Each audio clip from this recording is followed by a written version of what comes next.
ನಮಸ್ತೆ, ನಾನು ಡಾಕ್ಟರ್ ಸಮರ್ಥ್ ರಾವ್, ಅಮೃತ Ayurvedic centre ಬಸವನಗುಡಿಯಲ್ಲಿ practice ಮಾಡ್ತಾ ಇದ್ದೀನಿ. ಈ ಸಂಚಿಕೆಯಲ್ಲಿ ನಾವು ಯಾವ್ಯಾವ ಆಹಾರ ನಿಮ್ಮಲ್ಲಿ ಏನಾರೋ ನಿಮ್ಮ ಮೂಳೆ ಮುರಿದಿದ್ರೆ, ಸಂಧಿಗಳೇನಾರೋ ಮುರಿದಿದ್ರೆ, ಡಿಸ್ಲೊಕೇಟ್ ಆಗಿದ್ರೆ, ಅಥವಾ ನೀವು ಸರ್ಜರಿ ಮಾಡಿಸ್ಕೊಂಡ್ಬಂದಿದ್ದೀರಾ, ಅದಕ್ಕೆ ರೀಹ್ಯಾಪ್ ಮಾಡ್ಕೊಬೇಕು.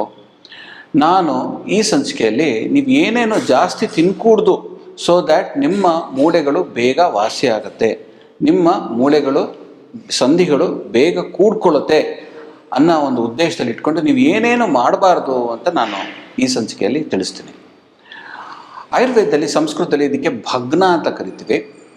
ಆದಷ್ಟು ಒಂದು 50 ವರ್ಷದ ನಂತರ ನೀವು ಈ ಒಂದು ಫಾಲ್ ಆಗೋ ಸಿಚುವೇಶನಿಂದ ತುಂಬ ಜೋಪಾನವಾಗಿ ನೀವು ಓಡಾಟಗಳನ್ನು ಮಾಡ್ಕೊಬೇಕಾಗತ್ತೆ. ರಿಟೈರ್ಮೆಂಟ್ ಆಗಿರುತ್ತೆ, ಆದರೆ ನೀವು ಈ ಒಂದು ಚಿಕ್ಕ ಒಂದು ಬೀಳೋ ಸಿಚುವೇಶನಿಂದ ನಿಮ್ಮ ಹಿಪ್ ಜಾಯಿಂಟು ಅಥವಾ ನೀ ಜಾಯಿಂಟು ಅಥವಾ ಬೇರೆ ಯಾವ್ದಾದ್ರು ಮೂಳೆಗಳಿಗೆ ಇಂಜುರಿ ಮಾಡಿಕೊಂಡ್ರೆ ತುಂಬ ಟೈಮ್ ಹಿಡಿಯುತ್ತೆ ವಾಸಿ ಆಗೋದಕ್ಕೆ.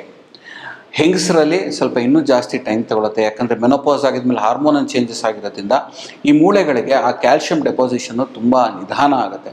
ಕೆಲಸಲ್ಲಿ ಕೊಡೋ ಕ್ಯಾಲ್ಶಿಯಂ ಮಾತ್ರೆಗಳು ಕೂಡ ಸರಿಗೆ ಅಬ್ಸಾರ್ಬ್ ಆಗಲ್ಲ ಬಾಡಿಯಲ್ಲಿ, ಬೇರೆ ಎಲ್ಲೆಲ್ಲ ಹೋಗಿ ಕೂಡ್ಕೊಳ್ಳುತ್ತೆ. ಸೊ ಆದಷ್ಟು ನೀವು ಕೆಲವು ಐಟಮ್ ನಾನು ಹೇಳ್ತೀನಿ, ಅದನ್ನು ನೀವು ನಿಷೇಧಿಸಬೇಕು. ನಿಮ್ಮ ಬಾಡಿಯಲ್ಲಿ ಎಲ್ಲರೂ ಫ್ರ್ಯಾಕ್ಚರು, ಮೂಳೆ ಪೆಟ್ಟು ಅಥವಾ ಜಾಯಿಂಟ್ಸಲ್ಲಿ ಎಲ್ಲರೂ ಏಟ್ ತಿಂದಿದ್ದರೆ ನೀವು, ಮೊದಲನೇದು ಏನು ಅಂದರೆ 3 ರಸಗಳು. ಆಯುರ್ವೇದದಲ್ಲಿ 6 ರಸಗಳಿದೆ. ಸ್ವಾದ, ಆಮ್ಲ, ಲವಣ, ಕಟು, ತಿಕ್ತ, ಕಷಾಯ ಅಂತ 6 ರಸಗಳಿದೆ. ಈ 6 ರಸಗಳಲ್ಲಿ 3 ರಸಗಳು ನಿಷೇಧ. ಮೊದಲನೇದೇನು ಅಂದರೆ ಉಪ್ಪು, ಜಾಸ್ತಿ ಉಪ್ಪು ಐಟಮ್ಸು ತಿನ್ಕೂಡ್ದು. ನಿಮಗೆ ಫ್ರ್ಯಾಕ್ಚರ್ ಆಗಿತ್ತು, ನೀ ಇಂಜುರಿ ಆಗಿತ್ತು ಅಂದರೆ ಜಾಸ್ತಿ ಉಪ್ಪು ಐಟಮ್ಸ್ ತಿನ್ಕೂಡ್ದು. ಎರಡನೇದು, ಜಾಸ್ತಿ ಹುಳಿ ಪದಾರ್ಥಗಳು ಸೇವನೆ ಮಾಡಕೂಡ್ದು. ನಿಂಬೆಹಣ್ಣು, ಮಾವಿನಕಾಯಿ, ಇದೆಲ್ಲ ಕೆಲವು ಹುಳಿಯಾಗಿರೋ ಪದಾರ್ಥಗಳನ್ನು ಜಾಸ್ತಿ ಸೇವನೆ ಮಾಡಕೂಡ್ದು ನಿಮಗೆ ಭಗ್ನ ಅಥವಾ ಫ್ರ್ಯಾಕ್ಚರ್ ಆಗಿದ್ದರೆ. ಮೂರನೇದು, ಖಾರವಾಗಿರೋ ಐಟಮು ತಿನ್ಕೂಡ್ದು. ಮೆಣಸಿನ್ಕಾಯಿ, ಮಸಾಲ ಪುಡಿ, ಇದು ಮಸಾಲ ಎಲ್ಲ ಹಾಕಿರೋದು ಐಟಮ್ಸು ಜಾಸ್ತಿ ನೀವು ಸೇವನೆ ಮಾಡಕೂಡ್ದು. ಸೊ ಇದು 3 ಐಟಮ್, ಉಪ್ಪು, ಹುಳಿ, ಖಾರ ನೀವು ಕಮ್ಮಿ ಮಾಡಬೇಕಾಗತ್ತೆ. ಇದು ಕಮ್ಮಿ ಮಾಡೋದ್ರಿಂದ ಏನಾಗುತ್ತೆ ಅಂದರೆ ನಿಮ್ಮ ಆಗಿರೋ ಬೋನ್ ಇಂಜುರಿ ಅಥವಾ ಲಿಗಮೆಂಟಲ್ ಇಂಜುರಿ ಬೇಗ ಕ್ಷಿಪ್ರವಾಗಿ ಅದು ತಯಾರಾಗತ್ತೆ, ಅಂದರೆ ಹೀಲ್ ಬೇಗ ಆಗುತ್ತೆ, ರೋಪಣ ಚಿಕಿತ್ಸೆ ಬೇಗ ಆಗುತ್ತೆ. ಆಯುರ್ವೇದದಲ್ಲಿ ಮತ್ತೊಂದು ಏನು ಹೇಳ್ತೀವಿ ಅಂದರೆ, ನಿಮಗೇನಾದ್ರು ಇಂಜುರಿಗಳು ಜಾಸ್ತಿ ಆಗಿದ್ದರೆ ಜಾಸ್ತಿ ಬಿಸಿಲಲ್ಲಿ ಇರೋಕ್ಕೆ ಹೋಗಬೇಡಿ. ಬಿಸಿಲು ಏನು ಮಾಡುತ್ತೆ ಅಂದರೆ ಆ ನಿಮ್ಮ ಏರಿಯಾದಿಂದ ಡ್ರೈನೆಸ್ ಜಾಸ್ತಿ ಕ್ರಿಯೇಟ್ ಮಾಡುತ್ತೆ. ಆ ಹೀಟು, ಸೂರ್ಯದ ಕಿರಣ ಹೀಟಿಂದ ಜಾಸ್ತಿ ಡ್ರೈನೆಸ್ ಕ್ರಿಯೇಟ್ ಆಗೋದ್ರಿಂದ ಈ ಡ್ರೈನೆಸ್ ಏನು ಮಾಡುತ್ತೆ ಅಂದರೆ ಅಲ್ಲಿ ಹೀಲಿಂಗು, ಸರ್ಕ್ಯುಲೇಷನ್ ಇದು ಸ್ವಲ್ಪ ಸ್ಲೋ ಆಗುತ್ತೆ. ಅವಾಗ ಏನಾಗುತ್ತೆ ಅಂದರೆ ಹೀಟಿಂಗ್ ಪ್ರೋಸೆಸ್ ಕಮ್ಮಿ ಆಗುತ್ತೆ. ನಿಮ್ಗೇನಾದ್ರು ನೀ ಇಂಜುರಿ ಇತ್ತು, ನಿಮಗೆ ಮೂಳೆಗಳ ಇಂಜುರಿ ಇತ್ತು ಅಂದರೆ ಜಾಸ್ತಿ ಬಿಸಿಲಲ್ಲಿ ಕಾಯ್ಸೋಕ್ಕೆ ಹೋಗಬೇಡಿ. ಇವಾಗ ವಿಟಮಿನ್ ಡಿ ತುಂಬ ಇಂಪಾರ್ಟೆಂಟು, ಆದರೆ ವಿಟಮಿನ್ ಡಿ ಜೊತೆಗೆ ಇನ್ನೊಂದೇನು ಸಮಸ್ಯೆ ಆಗುತ್ತೆ ಅಂದರೆ ತುಂಬ ಹೀಟ್ ಬರೋದ್ರಿಂದ ಈ ಒಂದು ನೋವುಗಳು ಇದೆಲ್ಲ ಸ್ವಲ್ಪ ಜಾಸ್ತಿ ಆಗುತ್ತೆ, ಊತಗಳು ಜಾಸ್ತಿ ಆಗುತ್ತೆ. ಸೊ ಆದಷ್ಟು ನಿಮಗೇನಾದ್ರು ರಿಕವರಿಯಲ್ಲಿದ್ರಿ ಅಂದರೆ ಜಾಸ್ತಿ ನೀವು ಇನ್ಫ್ಲಮೇಷನ್ಸು ಅವಾಯ್ಡ್ ಮಾಡೋದಕ್ಕೆ, ಆಮೇಲೆ ಜಾಸ್ತಿ ನೋವುಗಳು ಅವಾಯ್ಡ್ ಮಾಡೋದಕ್ಕೆ ನೀವು ಜಾಸ್ತಿ ಬಿಸಿಲಲ್ಲಿ ಆತಾಪ ಸೇವನೆ ಮಾಡಕೂಡ್ದು. ಎರಡನೇದು, ತುಂಬ ವ್ಯಾಯಾಮನ ಕೂಡ ತಾವು ಮಾಡಬಾರ್ದು. ಆಗಲೇ ಇಂಜುರಿ ಆಗಿರುತ್ತೆ, ಅದಕ್ಕೆ ರಿಕವರಿಯಲ್ಲಿರ್ತೀರ, ನೀವು ಅದನ್ನು ಇನ್ನೂ ಈಚೆ ಹೋಗಿ ನೀವು ಇನ್ನೂ ಜಾಸ್ತಿ ವ್ಯಾಯಾಮ ಮಾಡ್ತೀರಾ, ಎಕ್ಸಸೈಸ್ ಮಾಡ್ತೀರಾ, ಒಂದು ಸ್ವಲ್ಪ ಮೂಳೆಗಳು ಹಿಂಗೆ ಮಾಡಿದ್ರೆ ಸರಿ ಹೋಗುತ್ತೆ, ಹಿಂಗೆ ಮಾಡಿದ್ರೆ ಸರಿ ಹೋಗುತ್ತೆ ಅಂತ ಅಂದ್ಕೊಂಡು ನೀವು ಮಾಡೋಕ್ಕೆ ಹೋದರೆ ನಿಮ್ಮ ಇಂಜುರಿ ಜಾಸ್ತಿ ಆಗಬಹುದು.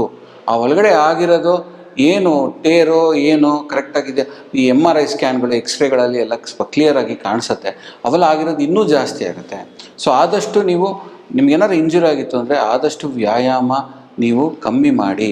ಇದು ಮಾಡೋದ್ರಿಂದ ಏನಾಗುತ್ತೆ ಅಂದರೆ ನಿಮ್ಮ ಹೀಲಿಂಗು ಬೇಗ ಕೂಡ ಆಗುತ್ತೆ. ಮತ್ತೊಂದೇನು ಅಂದರೆ ಆದಷ್ಟು ನೀವು ಈ ಒಣಗಿರೋ ಪದಾರ್ಥಗಳು ಜಾಸ್ತಿ ಸೇವನೆ ಮಾಡಬೇಡಿ. ಡ್ರೈ ಫುಡ್ಸ್ ಅಂತ ಕರಿತೀವಿ. ಈ ಸ್ನ್ಯಾಕ್ಸು, ಡ್ರೈ ಸ್ನ್ಯಾಕ್ಸು, ಚಿಪ್ಸು, ಮುರುಕು, ಕುರುಕುರಿಗಳು, ಆಮೇಲೆ ತುಂಬ ಎಲ್ಲ ಹಣ್ಣುಗಳು, ತರಕಾರಿಗಳೆಲ್ಲ ಅದನ್ನೆಲ್ಲ ಡ್ರೈ ಮಾಡಿ ಸೇವನೆ ಮಾಡೋದನ್ನು ಬಿಟ್ಬಿಡಿ. ಯಾಕಂದರೆ ಡ್ರೈ ಫ್ರೂಟ್ಸ್ ಜಾಸ್ತಿ ತಿಂದಷ್ಟು ಏನಾಗುತ್ತೆ ಅಂದರೆ ಆ ಡ್ರೈ ಫ್ರೂಟ್ ಹೊಟ್ಟೆ ಒಳಗಡೆ ಹೋಗಿ ನಮ್ಮ ಧಾತುಗಳಿಂದ ಎಲ್ಲ ಸ್ನೇಹತ್ವ ಎಲ್ಲ ಎಳ್ಕೊಳುತ್ತೆ. ಸೊ ಅದರಿಂದ ಏನಾಗುತ್ತೆ ಅಂದರೆ ನಮ್ಮ ಜಾಯಿಂಟ್ಸಿಗೆ ಇಂಜುರಿ ಆಗಿರೋ ಜಾಗದಲ್ಲಿ ಜಾಸ್ತಿ ನ್ಯೂಟ್ರಿಷನ್ನು ಹೋಗಿ ಸೇರೋದಿಲ್ಲ. ಸೊ ಆದಷ್ಟು ನಿಮಗೆ ಏನಾದ್ರು ಫ್ರ್ಯಾಕ್ಚರ್ ಆಗಿತ್ತು, ಭಗ್ನ ಆಗಿತ್ತು, ನಿಮಗೆ ಬೋನ್ ಡೆನ್ಸಿಟಿ ಕಮ್ಮಿ ಇದೆ, ಆಮೇಲೆ ನೀವು ಜಾಸ್ತಿ 50 ವರ್ಷದಿಂದ ಮೇಲಿದ್ದೀರ ಅಂದರೆ ಸ್ವಲ್ಪ ನೀವು ಉಪ್ಪು ಖಾರ ಹುಳಿ ಕಮ್ಮಿ ಮಾಡಿ, ಜಾಸ್ತಿ ಬಿಸಿಲಲ್ಲಿ ವ್ಯಾಯಾಮ ಮಾಡೋಕ್ಕೆ ಹೋಗ್ಬಿಡಿ, ಡ್ರೈ ಫ್ರೂಟ್ಸ್ ತಿನ್ನೋಕ್ಕೆ ಹೋಗ್ಬಿಡಿ. ಇಷ್ಟು ಬೇಸಿಕ್ ಒಂದು ಮೆಸೇಜು. ನಿಮ್ಗೇನಾರು ಇಂಜುರಿ ಆಗಿದ್ದರೆ, ಮೂಳೆ ಇಂಜುರಿಗಳು 2 ಥರದ್ದು ಬರುತ್ತೆ. ಒಂದು ಮೂಳೆ ಮುರಿಯತ್ತೆ, ಎರಡನೇದು ಸುಮ್ಮನೆ ಏಟಿರುತ್ತೆ, ಅದ್ರ ಮೇಲೆ ಸ್ವಲ್ಪ ರಕ್ತದ ಕ್ಲಾಟ್ ಥರ ಸೇರ್ಕೊಂಡಿರುತ್ತೆ ಗಾಯವಾಸಿ ಮಾಡೋದಕ್ಕೆ. ಅದಕ್ಕೆ ನಾವು ಬೋನ್ ಬ್ರೂಸ್ ಅಂತಲೂ ಕರಿತೀವಿ ನಾವು. ಇದನ್ನು ಈ 2 ಸಿಚುಯೇಷನ್ಸಲ್ಲೂ ಆದಷ್ಟು ಈ ನಿಷೇಧ ಹೇಳಿರೋದೆಲ್ಲ ಮಾಡೋಕ್ಕೆ ಹೋಗಬೇಡಿ. ಅದರಿಂದ ನಿಮ್ಮ ಮೂಳೆಗಳು ಬೇಗ ಕೂಡ್ಕೊಳ್ಳುತ್ತೆ. ನೆಕ್ಸ್ಟ್ ಸಂಚಿಕೆಯಲ್ಲಿ ನಾನು ಯಾವ್ಯಾವ ಫುಡ್ಸ್ ತೊಗೊಬೇಕು ನೀವು ಮೂಳೆಗಳು ಚೆನ್ನಾಗಿ ಕೂಡ್ಕೊಳ್ಳೋದಕ್ಕೆ ಅಂತ ಹೇಳ್ಕೊಡ್ತೀನಿ. ಅಲ್ಲಿವರೆಗೂ